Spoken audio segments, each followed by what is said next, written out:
శ్రీ మాత్రే నమః. నేను కోటమర్తి బ్రహ్మేశ్వరి, ఏలూరులో ఉంటాం. శ్రీ దేవీ భాగవతం చదువుతున్నాం.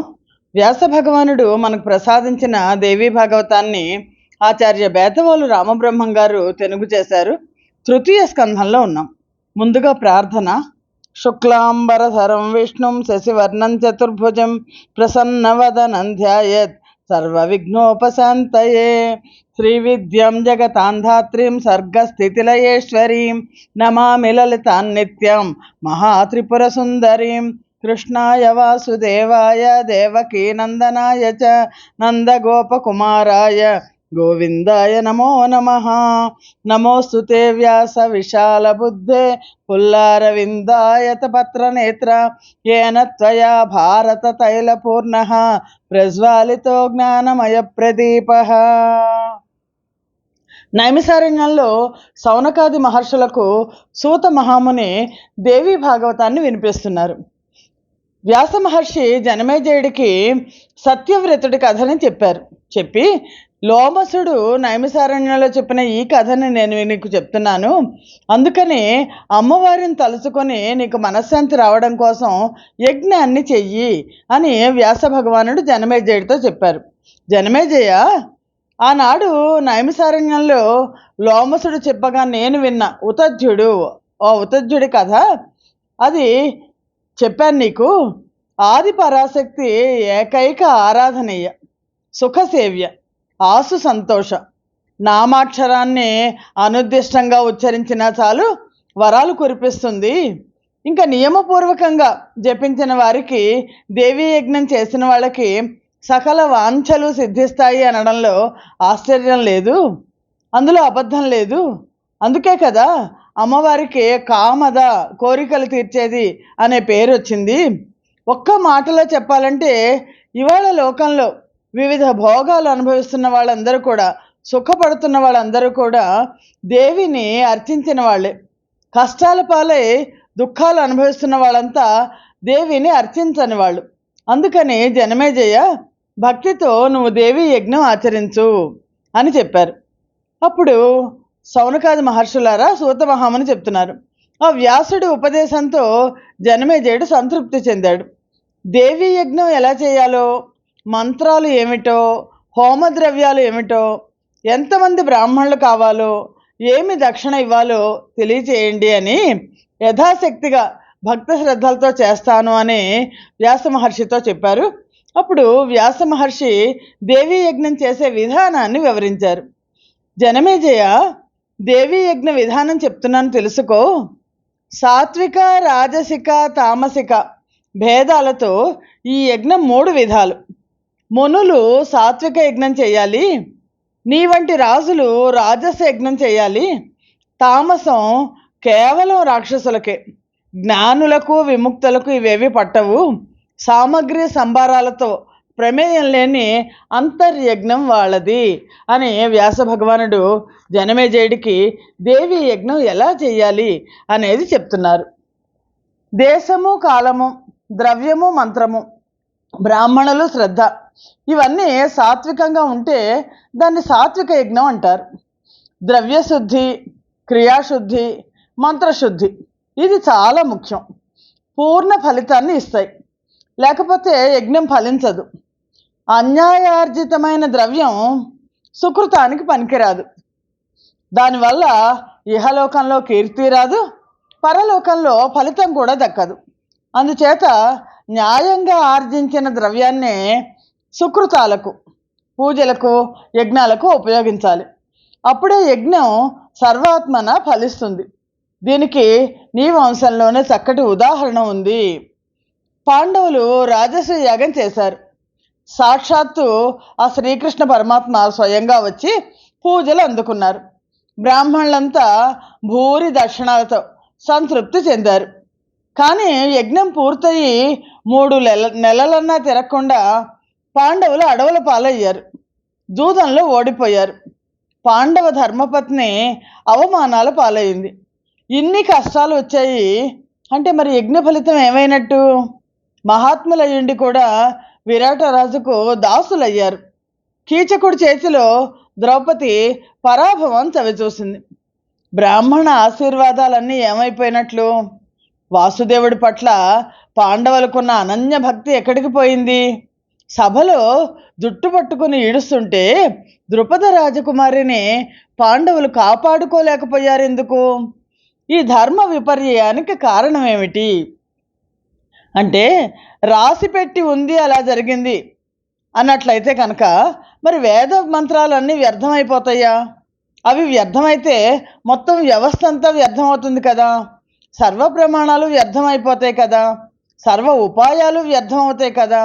అందుచేత జరగాల్సింది జరుగుతుంది అనే ఆలోచనని బుద్ధిలోకి రానివ్వకూడదు. దైవము ఉపాయము రెండింటిని అంగీకరించి ఆలోచించాలి. సర్వం ప్రమాణం వ్యర్థం స్యాత్ భవితవ్యే కృతి హృది కృతే హృది ఉభయం చాపి మంతవ్యం దైవంచోపాయ ఏవ చ కృతే కర్మణి చేత్ సిద్ధిర్ విపరీత యదా భవేత్ వైగుణ్యం కల్పనీయం స్యాత్ ప్రాజ్ఞైః పండితమౌళిభిః. ఒక మంచి పని చేసినప్పుడు విపరీతమైన ఫలితం వస్తే ఆ పనిలో ఎక్కడో ఏదో పొరపాటు జరిగింది అని భావించాలి. దానికోసం శోధించాలి. కర్తృభేదమా, ద్రవ్యభేదమా, మంత్రభేదమా, ఈ మూడిట్లో ఏదో ఒకటి జరిగి ఉంటుంది. ఒకసారి దేవేంద్రుడు రాక్షస వినాశనం కోరి యజ్ఞం చేశాడు. దానికి విశ్వరూపుణ్ణి గురువుగా బ్రహ్మగా వరించాడు. అతడు విశ్వరూపుడు రాక్షస పక్షం వాడు. బుద్ధి పోనిచ్చుకుంటాడా? దానవులకు దేవతలకు స్వస్తి అగుగాక అంటూ యజ్ఞం ముగించాడు. రాక్షసులంతా వినాశనానికి బదులు తల్లి పంచన చేరి హాయిగా దినదినాబ్ది చెందుతున్నారు. ఇదేమిటా అని ఇంద్రుడు ఆశ్చర్యపోయాడు. ఎక్కడ పొరపాటు జరిగింది అని గ్రహించాడు. అది కర్తృభేద దోషం. విశ్వరూపుణ్ణి గురువుగా పెట్టుకోవడంతో యజ్ఞం విపరీత ఫలితాన్ని ఇచ్చింది. ఇంద్రుడు అలిగి వజ్రాయుధానికి పనిచెప్పాడు. విశ్వరూపుడి శిరస్సు నరికేశాడు. ద్రోణుణ్ణి సంహరించే పుత్రుడు కావాలంటూ ద్రుపదుడు యజ్ఞం చేశాడు. మరొక ఉదాహరణ. ఏ లోపము లేకుండా కర్తృ ద్రవ్య మంత్రశుద్ధితో నిర్వహించాడు. దృష్టద్యుమ్నుడు, ద్రౌపది జన్మించారు. ద్రుపదుడి కోరిక నెరవేరింది. యజ్ఞం సఫలమైంది. అలాగే దశరథ మహారాజు పుత్రకామేష్టి నిర్వహించాడు. 4 కొడుకులను పొందాడు. నిర్దుష్టంగా యుక్తియుక్తంగా నిర్వహిస్తే యజ్ఞాలు మంచి సత్ఫలితాలను ఇస్తాయి. దోషదుష్టంగా చేస్తే విపరీత ఫలితాలను ఇస్తాయి. అందుచేత అత్యంత జాగరూకులై యజ్ఞాలు చేయాలి. పాండవుల యజ్ఞంలో కూడా ఒకపాటి వైగుణ్యం ఉంది. అందుకే విపరీత ఫలితం వచ్చింది, కష్టాల పాలయ్యారు. రాజసూయానికి వారు వినియోగించిన ద్రవ్యం న్యాయార్జితం కాదు. రాజుల్ని ఓడించి తెచ్చిన ధనం అందులో పడింది. అందుకని బెడిసికొట్టింది. లేదా గర్విష్ఠులై అధికార సంపత్ ప్రదర్శనలాగా జరిగింది. దానివల్లైనా విపరీతమైన ఫలితం వచ్చి ఉండాలి. సాత్విక యజ్ఞం, యజ్ఞాల్లో సాత్విక యజ్ఞం, రాజసిక యజ్ఞం, తామసిక యజ్ఞం 3 ఉంటాయి. సాత్విక యజ్ఞం చేయడం చాలా దుర్లభం. ఎందుకు అంటే ఇది వైఖానస మునీశ్వర్లకు విహితమైన యజ్ఞం. వారు నిత్యము సాత్విక ఆహారం తీసుకుంటారు. నిరంతరం తపస్సు చేస్తూ ఉంటారు. న్యాయార్జితము, అరణ్యలబ్ధము, వనాలలో ఏది దొరికితే అది తీసుకుంటారు. అయిన ద్రవ్యాన్ని మాత్రమే ఉపయోగిస్తారు. లేదంటే సంస్కార సంపన్నమైన ఋషి ద్రవ్యం వాడతారు. యూప స్తంభాలలో అంటే పశుబలి లేకుండా, పని లేకుండా పురోడాశాన్ని మంత్రపూర్వకంగా హోమం చేస్తారు. యజ్ఞం పట్ల, మంత్రం పట్ల శ్రద్ధ అంతా ఇంత కాదు. అలా చేస్తే అవి సాత్విక సుఖాలు, ఉత్తమోత్తమాలు. రాక్షస యజ్ఞంలో ద్రవ్య బాహుళ్యం ఎక్కువ ఉంటుంది. యూపాలు ఉంటాయి, బలులు ఉంటాయి. ఇవి క్షత్రియులకు, వైశ్యులకు విహితాలు. దానవులకు చెప్పిన తామస మఖాలు సక్రోధాలు, సమర్షాలును. అవి మదవర్ధకాలు, అహంకారాన్ని పెంచుతాయి. క్రూర యజ్ఞాలు మోక్షకాములైన మహాత్ములకు, మునులకు, విరక్తులకు చెప్పింది మానవ యజ్ఞం. ఇది పూర్ణ యజ్ఞం. మిగతా యజ్ఞాలకు శ్రద్ధ, ద్రవ్య, క్రియ, బ్రాహ్మణ, దేశ, కాలాది లోపాలు ఉండొచ్చు. మానవ యజ్ఞానికి వాటితో పని లేదు. మొట్టమొదట మనస్సుని గుణవర్జితంగా, అంటే త్రిగుణాలు లేనిగా స్థితిలో శుద్ధిపరచుకోవాలి. మనస్సు శుచిగా ఉంటే దేహము శుచిగా ఉన్నట్లే. ఇంద్రియార్థాలను విడిచిపెట్టడమే మనశ్శుద్ధి. అప్పుడు దానికి యజ్ఞం చేసే అధికారం సిద్ధిస్తుంది. విశాలమైన మండపాన్ని యాజ్ఞీయ తరుస్తంభాలతో మనస్సులోనే నిర్మించుకోవాలి.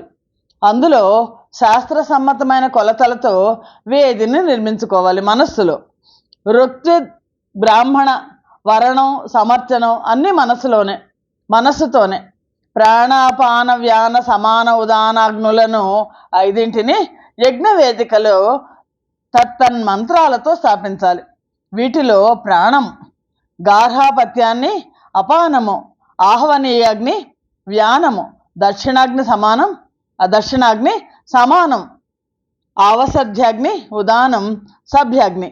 ఇవి పరమ ఉత్కృష్టమైన అగ్నులు. త్రిగుణవర్జితము, శుచిమంతము అయిన ద్రవ్యాన్ని మనస్సులోనే భావించాలి. మనస్సే హోత, మనస్సే యజమానుడు. నిర్గుణ సనాతన పరబ్రహ్మ ఈ యజ్ఞానికి అధిదేవత.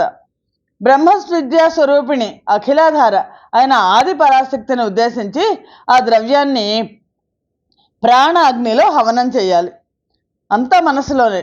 తర్వాత చిత్తాన్ని, ప్రాణాన్ని నిరాలంబం చేసి కుండలీ ముఖ మార్గంలో శాశ్వత పరబ్రహ్మాన్ని ఉద్దేశించి హవనం చేయాలి.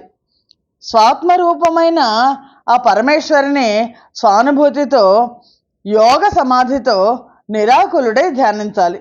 సర్వభూతాలలో తనలో సర్వభూతాలను చూడగలిగితే మహేశ్వరిని చూడగలుగుతాడు.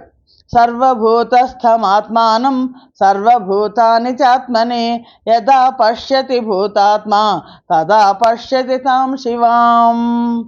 ఆ సచ్చిదానంద స్వరూపిణిని దర్శించడం ఎలాగా? సర్వప్రాణుల్లోనూ తన్ను చూసుకోవాలి. ఆ సచ్చిదానంద స్వరూపిణిని దర్శించిన వాడు బ్రహ్మవేత్త అవుతాడు. అతడికి మాయాధికమంతా దగ్ధమైపోతుంది, నశించిపోతుంది. ప్రారబ్ధ కర్మ మాత్రం శరీరం ఉన్నంత వరకు ఉంటుంది. అతడు జీవన్ముక్తుడవుతాడు. పార్థివ శరీరాన్ని వదిలిపెట్టిన తక్షణం మోక్షాన్ని పొందుతాడు. ఈ మానవ యజ్ఞం ఇచ్చే ఫలం కేవలం మోక్షం. అది శాశ్వతమైంది. మిగతా యజ్ఞాలు ఇచ్చే లౌకిక అలౌకిక ఫలితాలు అశాశ్వతాలు. అగ్నిష్టోమం అనే యజ్ఞం చేస్తే స్వర్గం వస్తుంది. కానీ పుణ్యం క్షీణించిపోగానే మళ్ళీ మానవలోకంలో జన్మించక తప్పదు. రాజన్నేవం కృతో యజ్ఞ మోక్షదో నాత్ర సంశయ అన్యే యజ్ఞ సకామాస్తు ప్రభవంతి క్షయోన్ముఖా. నాయన జన్మేజయ, వ్యాస మహర్షి చెప్తున్నారు, జగదంబికను భజించిన వాడు అన్నింట కృతకృత్యుడు అవుతాడు. అందుచేత అన్ని ప్రయత్నాలతోనూ అన్ని విధాలుగాను ఆ శ్రీ భువనేశ్వరిని ధ్యానించాలి, వినాలి, జపించాలి. మానవ యజ్ఞం రాజులకు కాదన్నాను కదా, దాన్ని అలా ఉంచు. ఇప్పటికి నువ్వు తామస యజ్ఞం చేసావు. సర్పయాగం తామస యజ్ఞం. తక్షకుడితో పెట్టుకొని కోటానుకోట్లుగా సర్పాలను యాగాగ్నికి ఆహుతి చేసావు. ఇప్పుడు దేవి యజ్ఞం చెయ్యి. సృష్ట్యాదిలో శ్రీ మహావిష్ణువు దేవి యజ్ఞం చేశారు. అలా ఇప్పుడు నువ్వు చెయ్యి. ఎలా చేయాలో నేను చెప్తాను. చేయించడానికి సమర్థులైన యాజ్ఞికులు ఉన్నారు. యజమానుడివై ఈ యజ్ఞం చేసి యజ్ఞ ఫలితాన్ని నీ తండ్రికి ధారపోయి, అప్పుడు అతని దుర్గతి పోతుంది. విప్రావమాన పాపం వల్ల నరకం తప్పదు. దీనికి తోడు శాపదోషం ఒకటి ఉంది. దుర్మరణం ప్రాప్తించింది నీ తండ్రికి. ఆకాశంలో కాదు, భూమి మీద కాదు, దర్భలపైన కాదు, సంగ్రామంలో కాదు, గంగలో కాదు, సౌధంలో స్నానదానాది విహీనమైన మరణం పొందాడు నీ తండ్రి పరీక్షిత్తు. ఇది చాలా రకాలుగా దుర్మరణం, చాలా రకాలుగా నరక కారణం అని వ్యాస భగవానుడు చెప్తున్నాడు. జనమేజయ, కాలం ఆసన్నమైంది అని ముందుగా తెలియడం అనేది ఒక అదృష్టం. అలా తెలిసినప్పుడు ఏ సాధన లేకపోయినా కూడా మనస్సు నిర్వేదాన్ని పొందాలి, వైరాగ్య భావన కలగాలి. ఇది పంచభూతాత్మక శరీరం. దీనితో నాకు ప్రమేయం ఏంటి? సుఖం ఏంటి? దుఃఖం ఏంటి? ఇది రాలిపోతే రాలిపోని. నేను నిర్గుణుడను, విముక్తుడను. నశించేవి నశిస్తాయి. శరీరం పడిపోతే పడిపోతుంది. అందులో బాధపడాల్సింది ఏముంది? నేను బ్రహ్మను, సంసారిని కాను. నేను సదా ముక్తుడను, సనాతనుడను. దేహంతో నాకు ఏ సంబంధము లేదు. కర్మానుబంధాలన్నీ శుభాలు కానీ అశుభాలు కానీ అన్నీ వదిలిపోయాయి. అదృష్టవశాత్తు ఈ అతి ఘోరమైన సంసార సంకటం నుంచి త్వరగా విముక్తుడిని అవుతున్నాను. ఇలాంటి వైరాగ్య భావం పరిస్థితికి కలిగి ఉండాల్సింది, కలగలేదు. కలిగి ఉంటే స్నానదానాదులు లేకపోయినా సరే దుర్మరణం అయ్యేది కాదు, ముక్తికారకమే అయ్యేది. అందుకని నాయన, ఇలాంటి వైరాగ్య భావన కలగడం అంటే అంత తేలికమయ్యే పని కాదు. మహామహాయోగులే ఒక్కొక్కసారి తలకిందులు అవుతూ ఉంటారు. మీ తండ్రి మాట చెప్పాలా? ఈ దేహాన్ని రక్షించుకోవడం ఎలాగా? రాజ్యాన్ని శత్రువుల పాలు కాకుండా చూసుకోవడం ఎలాగా? శాపం తప్పించి బతికించే వాళ్ళు ఎవరు? మంత్రజ్ఞుల, తంత్రజ్ఞుల, మణుల, మందుల, అందరినీ పిలిపించండి అంటూ సౌధ అగ్రంలో కూర్చుని అన్ని రోజులు ఆరాటపడ్డాడే తప్ప దేహ మమకారాన్ని వదులుకోలేకపోయాడు. ఆ ఆరాటంలో స్నానం, సంధ్య, దానం, ధర్మం అన్నీ మర్చిపోయాడు. దేవీ స్మరణం జరగలేదు, భూమి శయనం జరగలేదు. మోహార్ణవంలో మునిగిపోయి సౌధంలో మరణించాడు. ఇవన్నీ నరకహేతువులు. కాబట్టి మీ తండ్రిని నువ్వే ఉద్ధరించాలి, నరక కూపం నుంచి తప్పించి సద్గతిని కల్పించాలి అని వ్యాస భగవానుడు చెప్పి ఇక్కడ సౌనకాది మహర్షులకు సూత మహాముని చెప్తున్నారు. సౌనకాది మహామునులారా, వ్యాసుడు అలా చెప్పేసరికి జనమేజయుడి అంతరంగంలో దుఃఖం చుళ్ళు తిరిగింది. తండ్రికి ఉత్తమ గతులు కల్పించకపోయాక ఎందుకు నా బతుకు దండగా అనుకున్నాడు. వ్యాస మహర్షి, నువ్వు చెప్పిన యజ్ఞాన్ని నేను చెప్పినట్లు చేస్తాను, మా తండ్రికి స్వర్గం లభించాలి అని దృఢ నిశ్చయంతో అడిగాడు. ఇక్కడ ఈ సంచికను ఆపుచేద్దాం. స్వస్తి ప్రజాభ్య పరిపాలయంతాం న్యాయేన మార్గేణ మహిం మహేషాః. గోబ్రాహ్మణేభ్య శుభమస్తు నిత్యం. లోకా సమస్తా సుఖినో భవంతు. శ్రీమాత్రే నమః. యదక్షర పదభ్రష్టం మాత్రహీనం యద్భవేత్ తత్సర్వం క్షమ్యతాం దేవి నారాయణి నమోస్తుతే. శ్రీమాత్రే నమః.